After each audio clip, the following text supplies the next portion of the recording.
there. I mean, they're all sort of in that location. We're not. But they Yeah. should, and I did it with NATO. There were only 7 countries that were paid up in NATO out of 28 at the time. And the United States Yeah. was subsidizing. Yeah. The United States was subsidizing NATO, tremendously subsidizing NATO. And I said, I went in and I said, you got to pay up. If you don't pay up, we're not going to defend you any longer. I took a lot of heat, but you know what happened? Billions and billions of dollars came flowing in. And I think a lot of the public isn't aware of the fact that the United States pays a disproportionate share of the NATO expenses, and then we get taken advantage of on trade. So think about it. Yeah, well, I mean, the point of NATO is defending Europe, and it's it's like, then okay, well, why is the United States paying disproportionately more to defend Europe than Europe? That doesn't make sense. That's unfair, and that is an appropriate thing to address. Well, when you talk about cost cutting and savings and everything else, I mean, honestly, look, there's nobody that feels worse about the Ukraine situation than I do, because I know it would have never happened. I know Zelensky. He was very honorable to me, because when they went with the Russia hoax and they said I had a phone call with him, he said it was a perfect phone call. It was a great phone call. He could have grandstanded and, said, oh, he was very threatening. He said, no, it was a very nice phone call. I called him up to congratulate him on his win, and you end up getting impeached because these people are lunatics. I was talking about the difference from the people within and the enemies on the outside. In many cases, the people from within are more dangerous for our country than the Russians and the Chinas. If you have a smart president, you're not going to have a problem with them. You're going to do things. Yeah. Now, they've taken advantage of us incredibly, but you're going to do things with the right person. Yeah, well, I think it's obvious that you're a believer and an advocate of free speech, because during your first term as president, you were attacked relentlessly every day, often very unfairly with false attacks, and you didn't try to shut down the media. You didn't try to inhibit their freedom of speech, and I think that says a lot. Well, the good thing is that you and I have, and some people, very few, we can get the word out. Although sometimes it's hard because they don't want to print it, like we're having a great conversation right now. Kamala wouldn't have this conversation. She can't, because she's not smart. She's not a smart person, by the way. She can't have this conversation. And Biden, we don't even have to talk about it. I mean, he couldn't have this conversation. He would have given up on the first half of a question. He would have walked out. He would have said, where am I? Where am I going? So anyway, but no, he wouldn't have this. That's true. Not a lot of people would have this conversation, but we cover a lot of territory. But the beauty is that we can have a conversation, and I'm able to get it out without, because I get treated unfairly. This is a really big point. You can actually have a conversation with you. Yeah, it's nice, isn't it? And you can't have a conversation with Biden or Kamala. It's like it's not possible. So this is like talking to an NPC. No. So it's just impossible. Well, but think of it. We need a man or person who's unbelievably sharp in order to stop all the nuclear danger and all the dangers that I'm talking about. And I got along with all these. I got along with Kim Jong-un. We had dinner. We had everything. And he really liked me, and I got along with him really well. By the way, he's the absolute boss over there. A lot of people said, oh, do you think you really... Yeah, that's for sure. Let me tell you, I saw things that you don't want to know about. He is the boss. But we had a good relationship, and he doesn't like Biden. He considers him a stupid man, he said. He's a stupid man. Well, at least he speaks his mind. But, in this country, you're not sort of allowed to say it, but I guess you are. You should be allowed to say it. Yeah. That's true. But we need smart people, and we need people that have an ability to lead.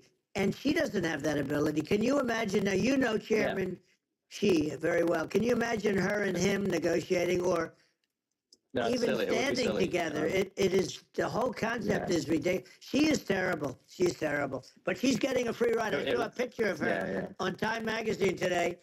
She looks like the most beautiful actress ever to live. It was a drawing. And actually, she looked very much like our great First Lady, Melania. She didn't look like Camilla. That's right. But of course, she's a beautiful woman. So we'll leave it at that, right? Yeah, well, maybe it's like, I think part of what people in America want to feel excited and inspired about the future. They want to feel like the future is going to be better than the past, and that America is going to do things that are greater than we've done in the past, reach new heights that make you proud to be an American, and excited about the future. They want the American dream back. They want the American dream back. More important than anything else. It's like you don't have that today because the people, they've been just sucked. They see incompetent people running our. The Biden thing is very interesting. People just found him to be incompetent, and when I debated him, I was like, "Is this for real?" It was. Yeah, it was just absurd. But I think there are like some grand projects that we could do. I mean, I think like we could build a base on the moon. We could send American astronauts to Mars. We could build high-speed connections that are more advanced than anything else in the world between our cities, so people have fast transport. It's possible to solve traffic with tunnels. We've already made great progress in Vegas doing that, and and just do things that are exciting and inspiring and make the future feel like it's better than the past. Well, I saw what you did in Vegas, and I'll tell you, it was amazing. I got to see. I took a big glimpse at it, and it's incredible. It's incredible, and you could do that all over. You could do that all over. It's deep. Yeah. You don't even need much structure. Assuming you're in the right areas. No, it's straightforward. It's amazing. So I think we could do some things that like China's got incredible high-speed rail between its cities, but I think it's actually possible with tunnels if with deregulation, with an ability to actually where it's like legal to actually do the tunnels. Then you can have high-speed tunnels that are actually better than anything else in the world for high-speed transport between cities, and that would be something that Americans can say, wow, okay, we've got something that's cooler than anyone else in the world. That's the kind of thing that makes you proud to be an American. And much safer than surface trains, where there is a danger there, with crazy people. Yeah. It's much safer, much better. And, it's sad because I've seen some of the greatest trains. I find it fascinating. And I've seen the systems and how they work, and the bullet trains, they call them, I guess. And they go unbelievably fast, unbelievably comfortable, with no problems. And we don't have anything like that in this country, not even close. And it doesn't make sense that we don't. Doesn't make sense. Yeah, and I think also like there's, I'm kind of hopping on the excess regulation, but I think something that I think people can generally understand is that what happens with laws and regulations is that there's more and more of them every year, and unless there's a process to clean them up, eventually everything becomes illegal, and that actually it slows down the development of new technologies. I mean, if you take the sort of like, I think there's room for some reform at the FDA for improving the speed with which we approve drugs that could help save lives and improve people's lives. And I worked very hard on that. We got that down to the lowest number ever, and we got therapeutics approved in the FDA that people can't even believe the speed. But I took them on. I don't think they like me too much, but I got things approved in the FDA at numbers that they wouldn't believe. And it's a very bureaucratic group. Actually, it's a fine group of people in many cases. I got to know a lot of them, but I was pushing them really hard for Regeneron, for so many different things that were really pretty amazing. But the FDA takes too long. It's 12 years to get a product approved. I got it down to 4, and I got some things done very quickly. But it's really something that is going to have to be worked on because it takes too long.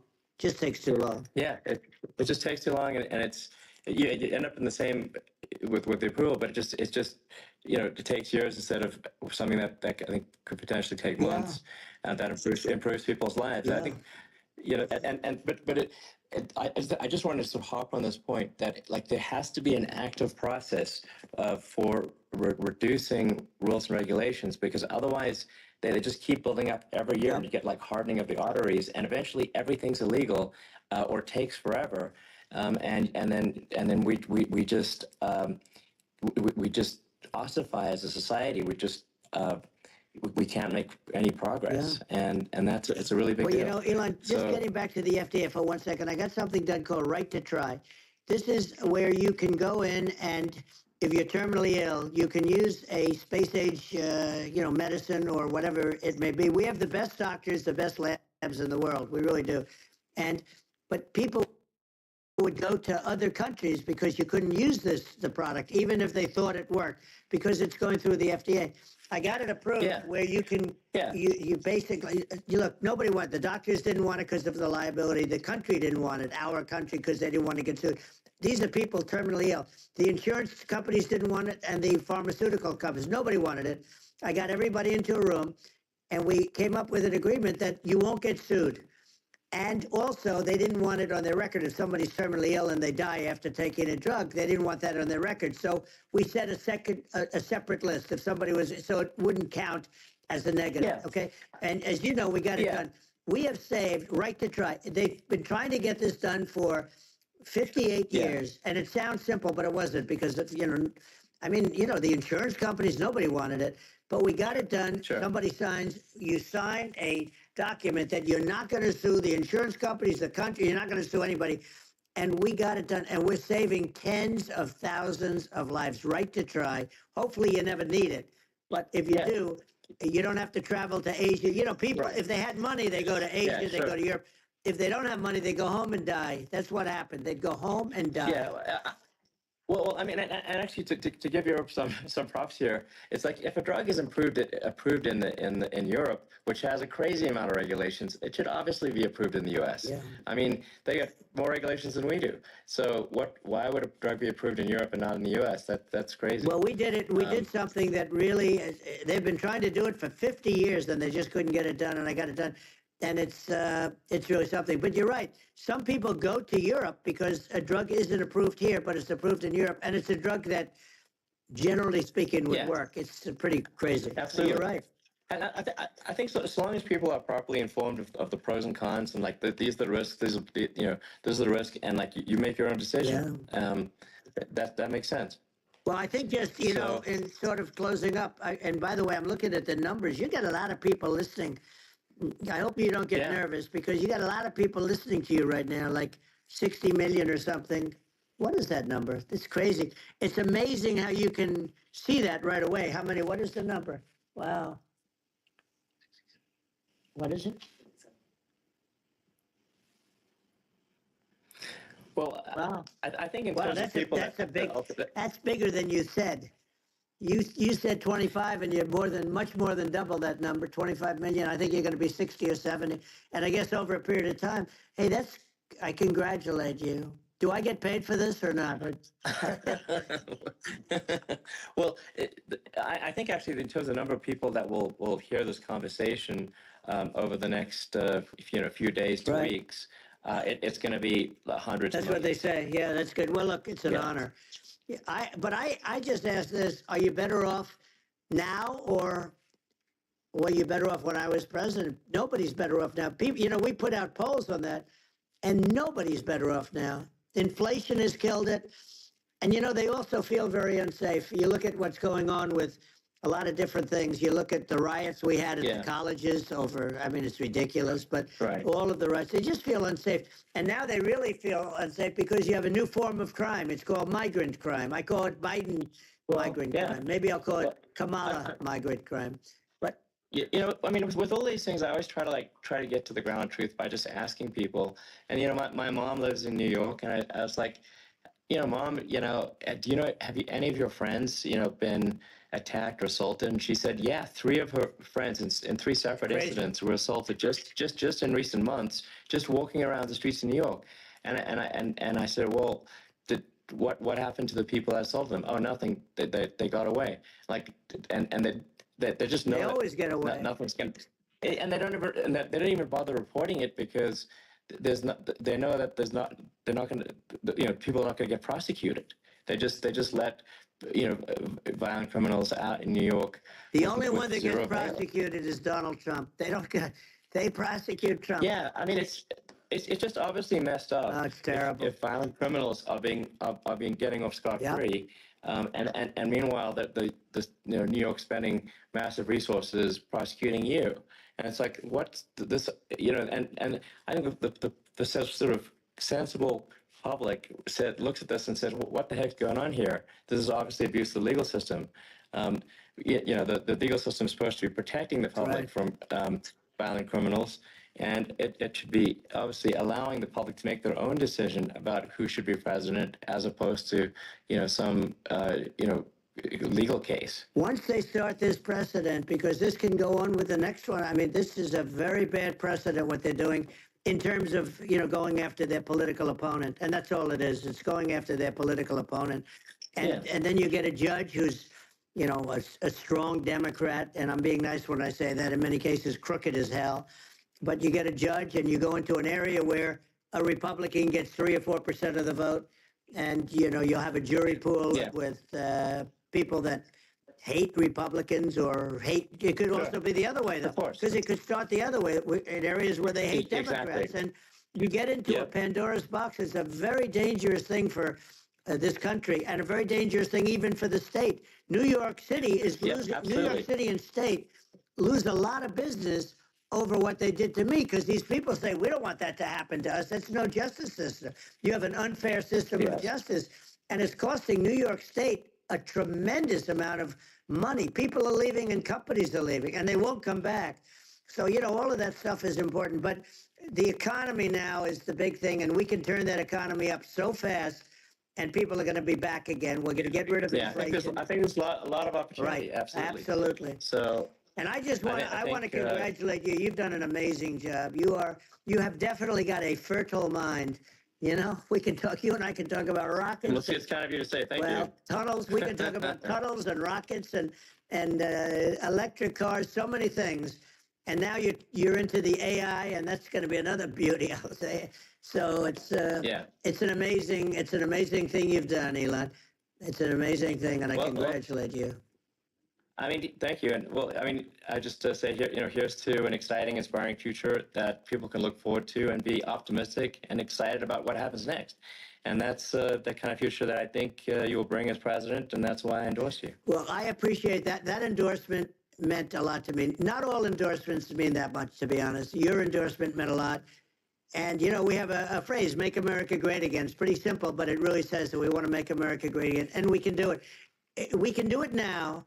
But if we were going to suffer another 4 years like we've suffered for the last 4 years, I'm not sure the country can ever come back. That's how bad it is. It's so bad. We have to do a lot. I think that's a very real risk. Yeah, it's a big risk. It's a very real risk. Yeah. And it's, I'd just like to note to people listening, like, I've not been very political before, and if you look at my record, I've actually been, I'm not like, sometimes they try to paint me as like a far right guy, which is absurd, because I'm like making electric vehicles and solar and batteries, helping them with the environment, and I actually I supported Obama. I stood in line for 6 hours to shake Obama's hand when he was running for president. And, so it's not like I'm like some sort of dyed-in-the-wool long-term Republican. I call myself, historically a moderate Democrat. I think a lot of people thought, the Biden administration would be a moderate administration, but it's not. And obviously, we were just going to see an even further left administration with Kamala. That's my honest opinion. I mean, her dad is literally. She was brought up as an actual. Her dad is a Marxist economist. You can Google it. I mean, it's not we're not making this up. That's how she was brought up. So, and we want to have a future that is prosperous. And I think we're just at this critical juncture, and I think this is a case of the America is kind of at a fork in the road, and sure. And I think it will take the path to, like, you are the path to prosperity, and I think Kamala is the opposite. Then that's my honest opinion. I'm gonna get attacked like crazy, and I've also experienced quite a bit of lawfare myself, but I'm just trying to tell people my honest opinion, and I haven't been really active in politics before. And I'm just trying to point out that my track record historically has been moderate, if not moderate, slightly left. And so this is to people out there who are in the moderate camp to say, I think you should support Donald Trump for president. I think it's actually a very important junction in the road, and we're in deep trouble if it goes the other way. Well, I want to thank you, and you know, I actually always did think of you as somewhat left. I must say that. So it's Yeah. even more of an honor to have your endorsement. I know how strong you feel about it, but you know, when you think of her. San Francisco, 15 years ago, I had a great friend, Bob Tish. He said it's the greatest city in America. And now it's almost not livable there. And California likewise. And she was involved in the destruction of San Francisco and the destruction of California. And she will be involved in the destruction of our country if people are so unwise as to elect her. And I hope that doesn't happen. And I hope the elections are going to be run honestly. And we're going to turn this country around. We're going to do things and we can do it fairly quickly. And we have to get rid of the criminals that have been, you know, given to us by other countries as they laugh. They laugh at us. They think we're stupid to accept these people. These are radical, stone cold killers in many cases and terrorists. And they're in our country by the hundreds of thousands. Yeah. And we have to take them out.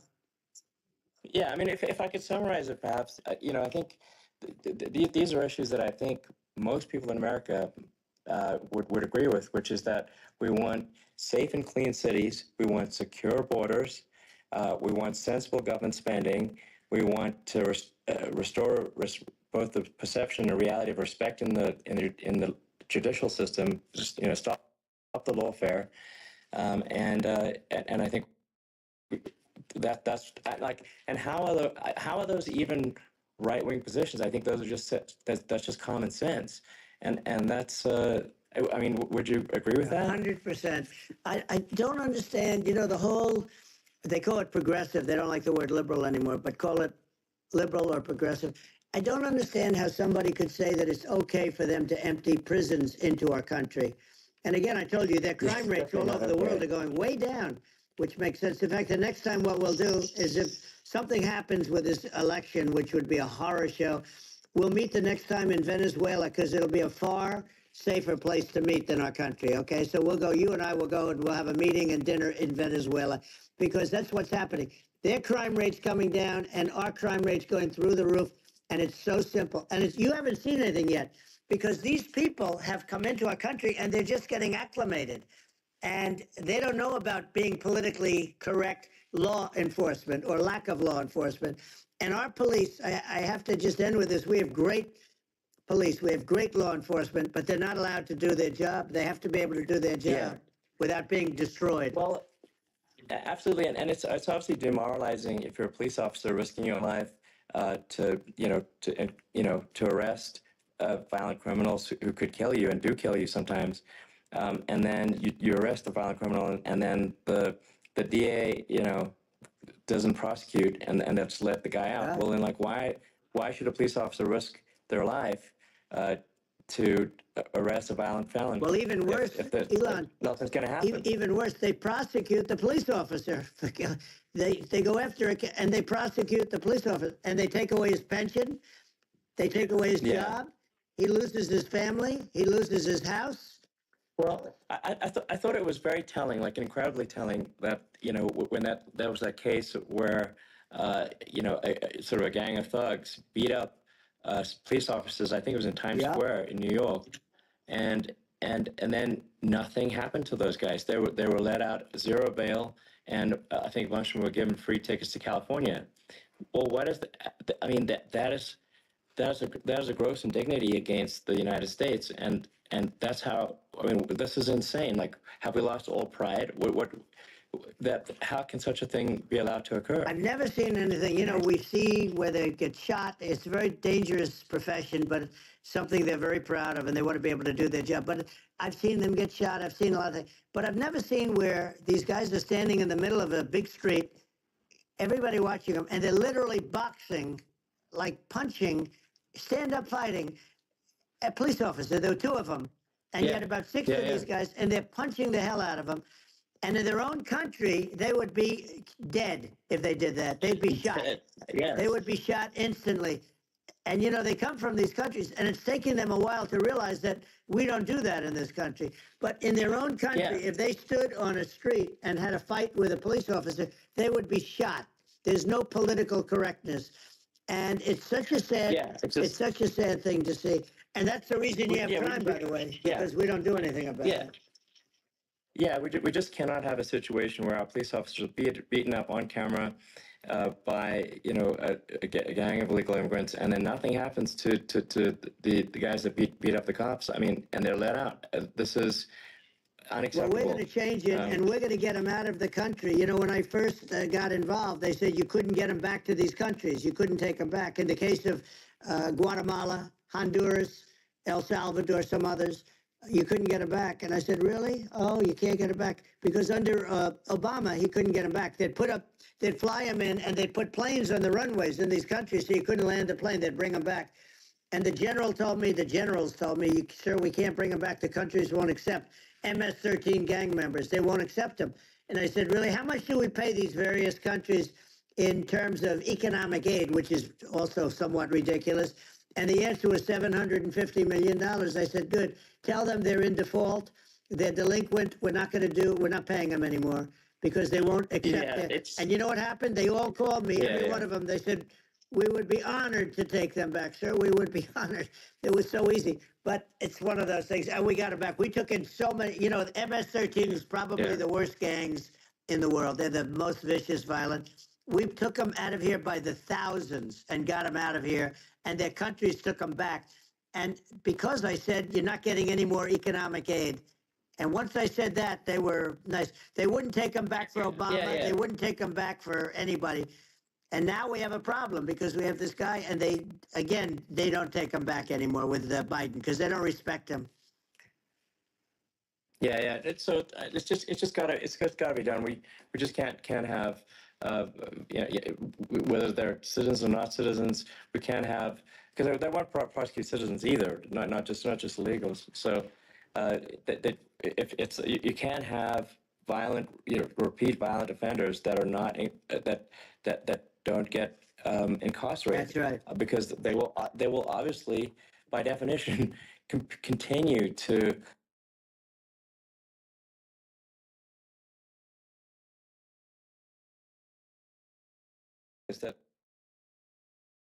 myself liberal in some ways. I mean, it's just that you want to have empathy for people. Obviously, you want to have empathy for people. I totally agree with that. You want to have empathy, but you also have to have empathy for the victims of the criminals. And if you just have empathy for the criminals, it's actually shallow empathy. It's not real.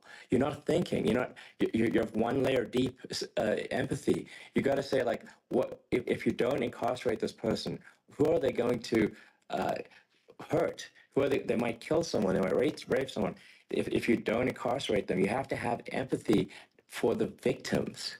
And there's a lack of empathy for the victims of the criminals and too much empathy for the criminals. It doesn't make sense. That's why you want to have deep empathy for society as a whole, not shallow empathy for criminals. Right. And we have to give our police officers the dignity and the respect that they deserve. And we have to let them do their job. They can do a great job, but we have to let them do their job. And if we don't do that, it's going to all disappear. There's never been a society like this where you're allowed to do anything you want and nothing happens. And I'm talking about violent crime. And it's going to get more violent because these are really, really violent people. And we're going to get them out of our country, and we're going to get them back to because they were sent here by the presidents and by the various people that run those countries. And I know every one of those guys. And they're smart people, and they're streetwise people. And they really think that the USA is stupid. They think we're run by stupid people. But when I was there, we had no problem. We got them out. We took out thousands of MS-13 gang members. We brought them back. And now, again, it's the same old story. We don't do it. And they actually gave them a big increase in aid. They raised it up to billions of dollars, and they get nothing for it. So, I hope everybody's going to vote for Trump, and we're going to get this country straight. Yeah. And I didn't need this. I'm like, I didn't need this. I had a very nice life. I didn't need to go through court systems and go through all the other stuff and run at the same time. I have to run. I have to go through fake trials with, in some cases, corrupt judges, totally corrupt judges. I didn't need it. I had a nice life. I have great locations. I have beautiful oceans that I have places. But I felt it was important. And if I had to do it over again, you probably think I'm crazy for doing it, actually, but if I had to do it over again, I would have done it over again, because this is so much more important than me or my life. We're going to save this country. This country is going down, and these people are bad people that we're running against, and they're liars. They make statements. They do things that are so bad. They say they're going to make a strong border. They say they've been great on the border, and they've been the worst in history. They say they're going to stop crime. The facts speak for themselves. It's so incredible. Speak for themselves. Like it's gotten to the point where people just don't even bother reporting crime in a lot of cities.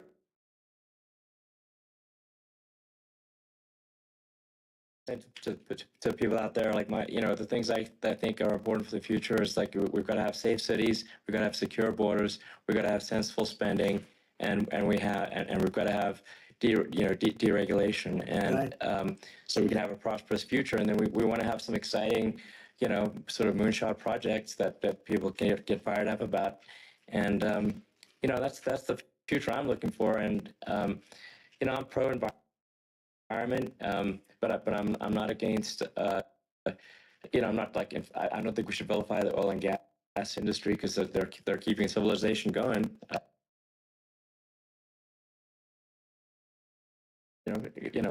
A reasonable speed towards a sustainable energy economy. Those are my values, and I think, and so I mean that's. Not to leave our country. We're going to be giving tremendous incentives. We want companies to build here, not to build in other locations, and we want to create jobs. And again, it's about the American dream. You don't hear about the American dream anymore, Elon. You don't hear. You're the American dream in the truest sense. But you don't hear about the American dream anymore, and you're going to hear about it. People, they need that incentive. Job that they can't stand, or not any job at all, where they have no money, where they literally have no money, and then they end up with violence and lots of other problems. No, we're going to do some great things, and I learned a lot in the first. We had a great economy and all of that. We rebuilt the military, we did so much, but I also learned, the best people. I learned the good people, the smart people, the dumb people, the people that can do things. The people, you learn. When I first came in, I tell people I was in Washington, D.C. only 17 times, according to the fake news media. I was in people. You rely on other people to give you names, and then you realize the people you relied on weren't so good. Now, we had great people, but we also had some where I wouldn't have, used them had I known. Now I know everybody, and I think we're going to really turn things around.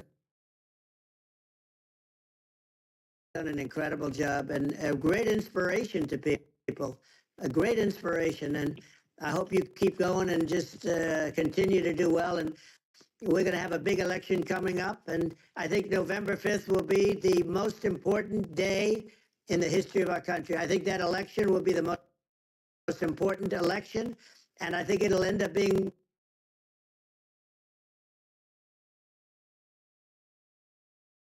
I think we're at a fork in the road of destiny of civilization, and I think we need to take the right path, and I think you're the right path. So I think that.